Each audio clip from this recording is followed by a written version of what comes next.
Bismillahirrahmanirrahim. Assalamualaikum warahmatullahi wabarakatuh. Selamat bertemu kembali di sesi hukum pidana anak.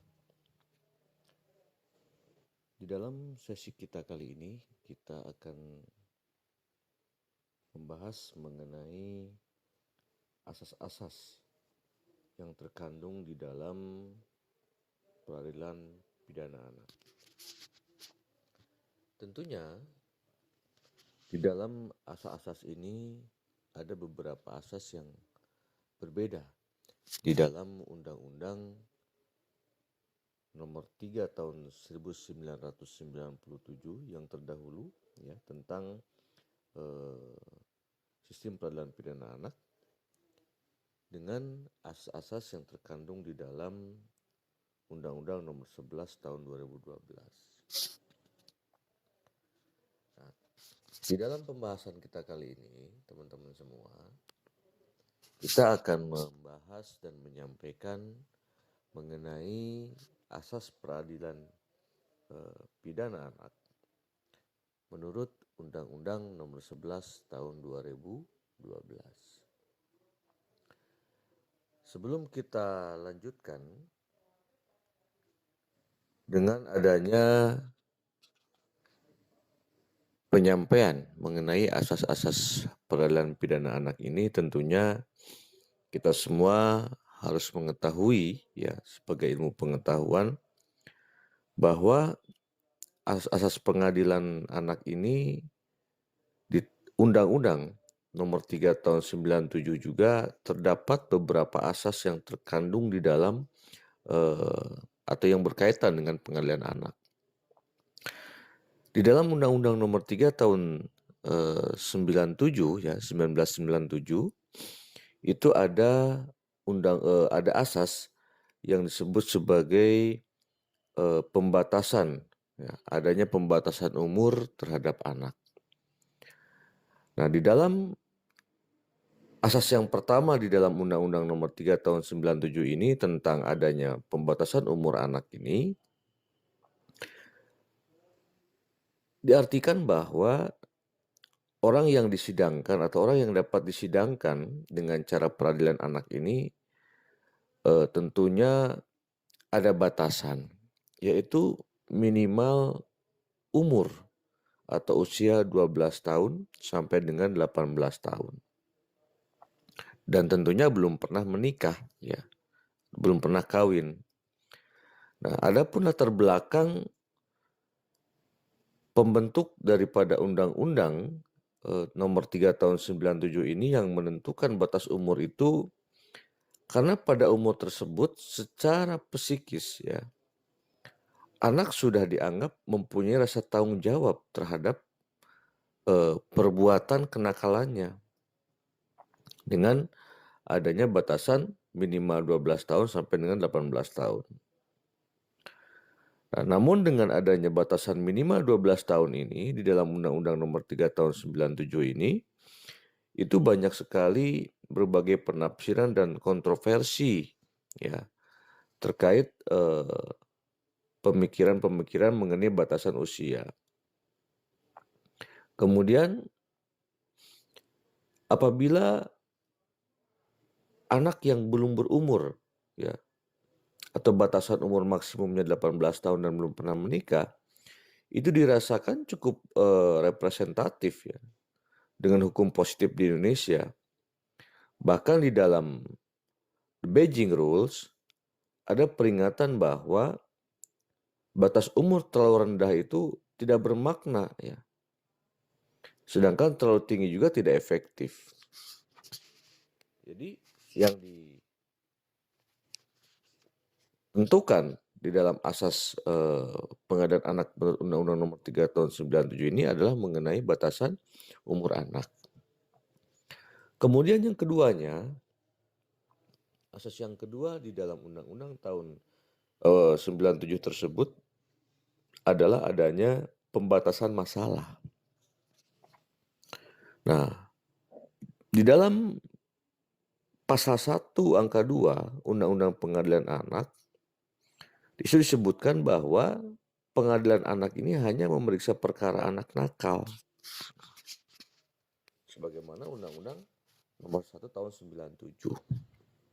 Nah, dengan demikian, tentunya sidang pengadilan anak itu bertugas dan berwenang memeriksa, mengadili, memutus, dan menyelesaikan hanya terhadap perkara anak nakal. Tentunya hukum acara juga berlaku hukum acara pengadilan anak di dalam asas yang kedua mengenai pembatasan masalah. Kemudian asas yang ketiga, adanya suasana pemeriksaan kekeluargaan. Jadi di dalam sidang anak tentunya teman-teman sering melihat ya, suasana-suasana sidang anak ini tidak seperti suasana sidang orang dewasa. Atribut-atribut itu dibedakan yang digunakan dalam proses persidangan anak. Supaya apa? Dengan maksud supaya menimbulkan suasana kekeluargaan. Nah, dengan suasana kekeluargaan tersebut, diharapkan tentunya si anak ini dapat mengutarakan segala perasaannya.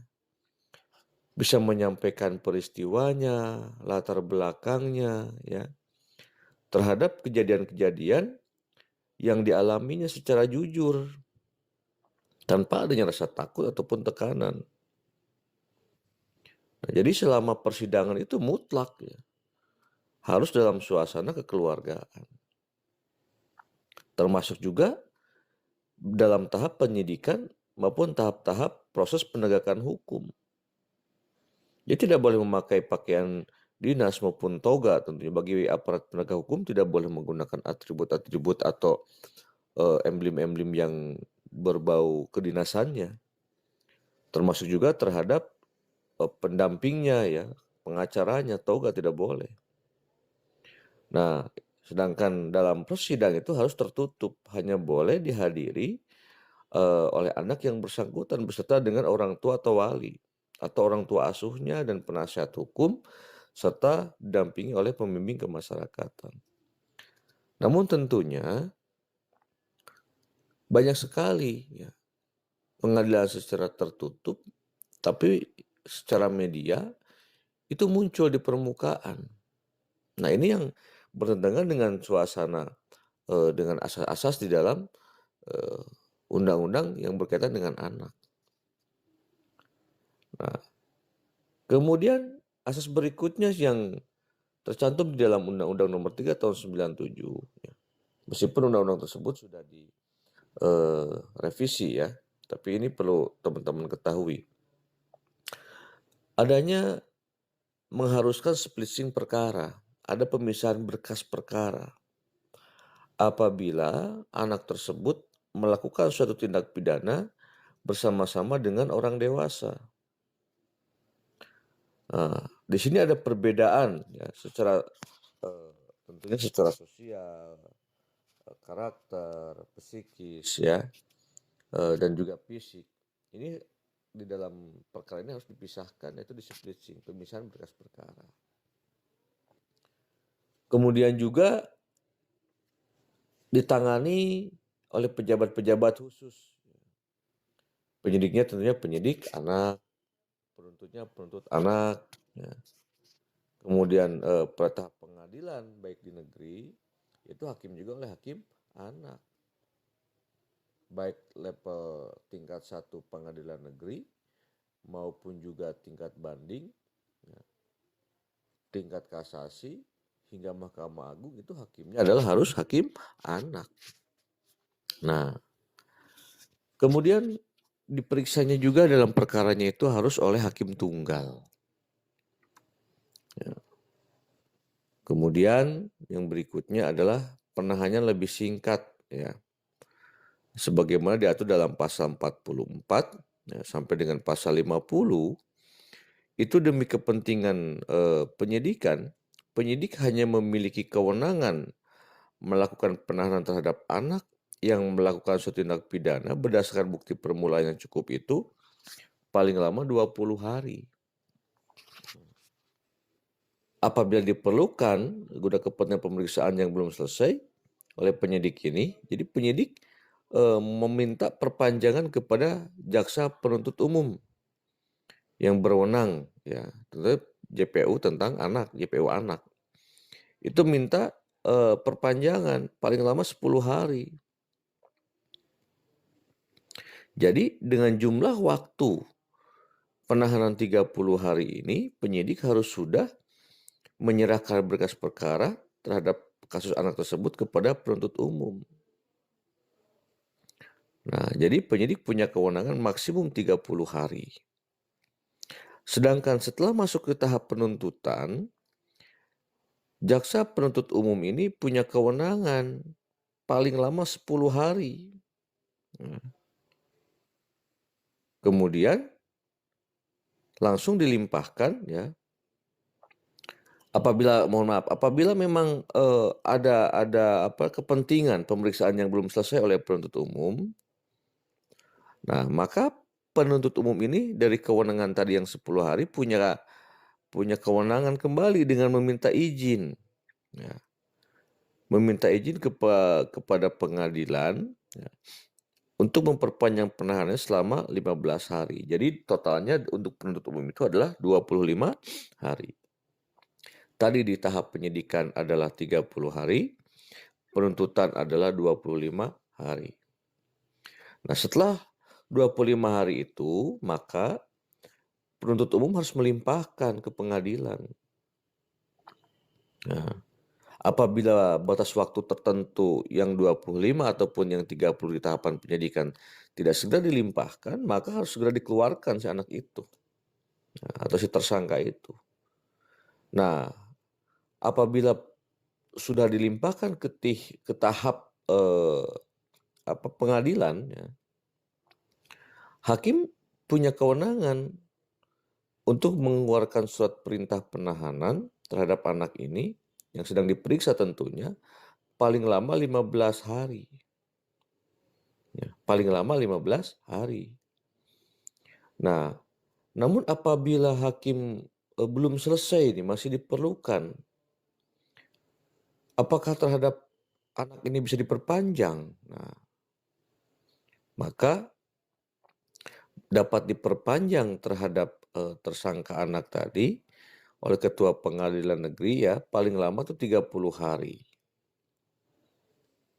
Nah, jadi pada tahap penahanan itulah baik tahap banding, kasasi, ya, penahanan dan perpanjangan penahanan itu sama dengan pada tahap pemeriksaan di pengadilan negeri. Contohnya pada tahap banding. Banding 15 hari ditambah 30 hari. Ya. Baik kasasi juga sama. Kemudian asas yang berikutnya adalah diperlukannya kehadiran orang tua atau wali atau orang tua asuh, kemudian diakui pembimbing kemasyarakatan. Nah, ini diperlukan, atau badan balai pemasyarakatan. Yang berikutnya juga adanya kehadiran penasihat hukum. Kehadiran penasihat hukum pada sidang anak ini sudah jelas tercantum di dalam pasal 51, 52, 57, ya, 58. Hal di mana seorang penasihat hukum ini di dalam kehadirannya ini tidak wajib, ya, atau fakultatif. Namun di dalam pasal 57 dan 58 tentang kehadiran penasihat hukum ini, penasihat hukum ini tetap hadir, ya. Pengertian tetap hadir di sini adalah ditafsirkan bersifat wajib atau imperatif. Nah, tapi yang diutamakan adalah siapa di sini? Orang tua kandung, ya, atau orang tua asuh itu wajib hadir. Tapi ini ada penafsiran di dalam Undang-Undang tahun 97 ini bahwa kehadiran ditafsirkan juga, ya, terkait kehadiran daripada penasihat hukum ini wajib tentunya.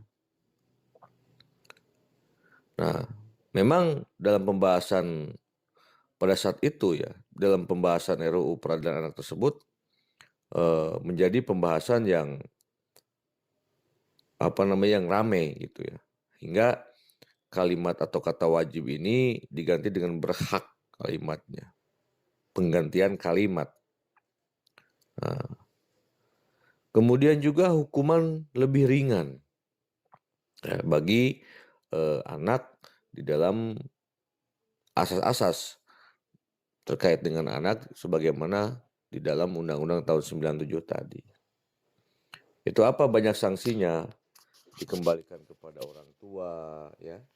Kemudian juga diserahkan kepada negara untuk mengikuti pendidikan atau pembinaan, atau diserahkan kepada departemen sosial atau organisasi sosial ya, untuk dilakukan pembinaan dan latihan kerja.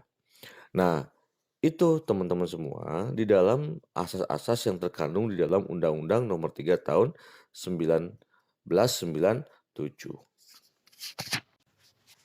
Nah, sedangkan di dalam Undang-Undang Nomor 11 Tahun 2012 tentang asas peradilan pidana anak ini tercantum beberapa asas ya. Tentunya teman-teman bisa membedakan dan membandingkan asas yang tercantum di dalam Undang-Undang Nomor 11 Tahun 2012 dengan asas yang tercantum di dalam Undang-Undang Nomor 3 Tahun 1997. Nah, teman-teman semua, di dalam Undang-Undang Nomor 3 Tahun 1997 tadi sudah disampaikan di muka, ya, ada beberapa asas. Sedangkan yang akan kita bahas saat ini atau berikutnya ini adalah asas yang terkandung di dalam Undang-Undang Nomor 11 Tahun 2012. Nah, asas yang terkandung dalam Undang-Undang Nomor 11 Tahun 2012 ini tentunya ada asas perlindungan. Dengan maksud asas perlindungan ini adalah untuk melindungi, mengayomi ya, terhadap anak yang berhadapan dengan hukum. Jadi ada perlindungan di sini. Di mana maksud daripada memberikan perlindungan dan pengayoman terhadap anak ini ya, yang berhadapan dengan hukum ini agar anak dapat menata lebih baik lagi ke depan, masa depannya. Dan memberikan kesempatan kepada anak melalui pembinaan-pembinaan untuk menjadikan jati diri si anak ini menjadi mandiri dan lebih baik. Bertanggung jawab, ya, kemudian juga berguna bagi dirinya sendiri, bagi keluarga, masyarakat, bangsa, dan negara. Nah, jadi di dalam memberikan asas perlindungan ini pun dilakukan ini bersifat langsung dan tidak langsung. Termasuk dari tindakan-tindakan yang membahayakan secara fisik ataupun psikis bagi si anak yang berhadapan dengan hukum. Ini dalam asas perlindungan. Kemudian asas keadilan. Yang keduanya ya, asas sebagaimana dimaksud di dalam Undang-Undang Nomor 11 Tahun 2012. Ya, ada yang disebut dengan asas keadilan. Nah, yaitu setiap penyelesaian perkara anak harus mencerminkan rasa keadilan bagi anak. Ya, semua pihak yang terlibat dalam tindak pidana anak ini harus menghindari dan menjauhkan anak tentunya dari proses peradilan, sehingga stigmatisasi terhadap anak ini yang berhadapan dengan hukum ini dapat dikembalikan. Stigma negatifnya menjadi positif. Ya, hingga anak dapat dikembalikan ke lingkungan sosial yang wajar. Nah, mulai kapan proses peradilan perkara anak ini? Itu sejak ditangkap dan ditahan. Hingga diadili si anak yang berhadapan dengan hukum ini.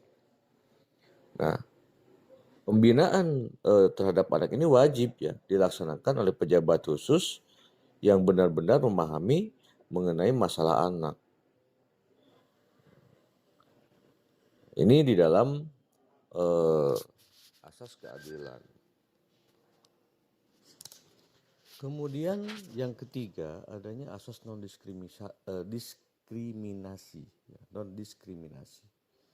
Di sini adalah tidak adanya perlakuan yang berbeda atau dibeda-bedakan yang didasarkan kepada anak ya mengenai suku, agama, golongan, jenis kelamin ya, budaya, bahasa, kemudian strata sosial anak, mental ataupun fisik, ini tidak dibeda-bedakan, semua disamakan di dalam asas non-diskriminasi.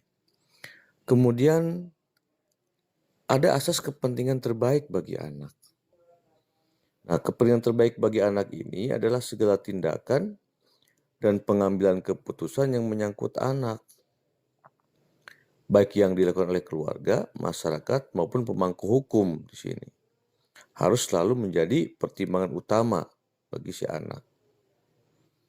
Serta penghargaan terhadap pendapat anak. Nah, penghargaan terhadap pendapat anak ini tentunya untuk memberikan kebebasan ya, kepada anak dalam rangka mengembangkan daya nalar dan kreativitas si anak. Supaya anak ini dapat berpartisipasi dan menyatakan pendapat sesuai dengan tingkat usianya. Kemudian asas yang berikutnya adalah asas kelangsungan hidup dan tumbuh kembang anak.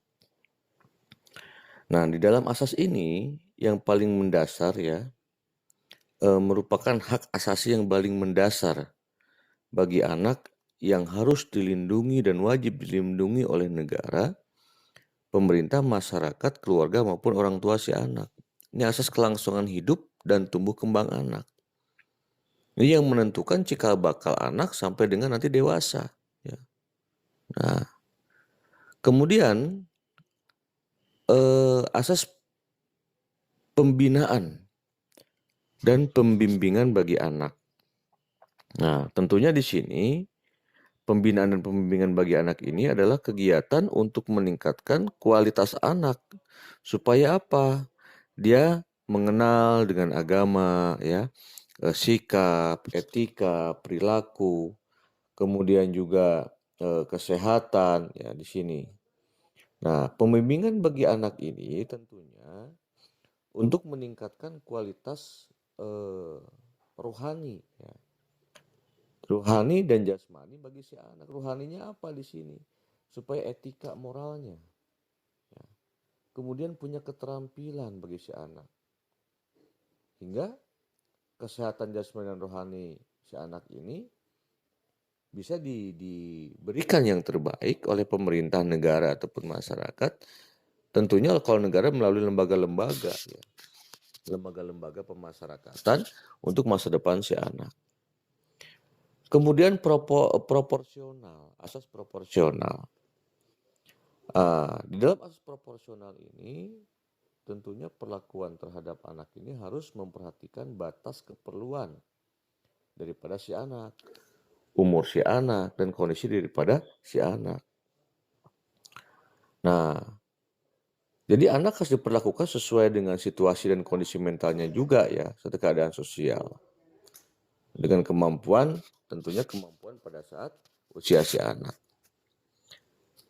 Kemudian yang berikutnya teman-teman adalah perampasan kemerdekaan dan pemidanaan sebagai upaya terlahir. Maksudnya adalah agar anak yang berhadapan dengan hukum ini tidak mudah atau tidak dapat dirampas kemerdekaannya begitu saja. Terkecuali terpaksa ya, guna kepentingan penyelesaian perkara, baru kita dapat melakukan perampasan bagi penegak hukum ini. Nah, maka perampasan kemerdekaan dan pemidanaan sebagai upaya terlahir ini ditentukan di dalam Undang-Undang Nomor 11 Tahun 2012. Ya, dapat diutamakan adalah dengan cara diversi dulu ya. Kemudian bila mana perkara dapat diajukan ada batasan-batasan, ancaman-ancaman hukuman pidana atau perbuatan pidana, batasannya yang dapat diajukan ke pengadilan ataupun dia dapat diversi. Contohnya si anak ini bukan merupakan residivis ya atau tidak melakukan pengulangan. Ancamannya juga di atas 5 tahun, semuanya seperti itu.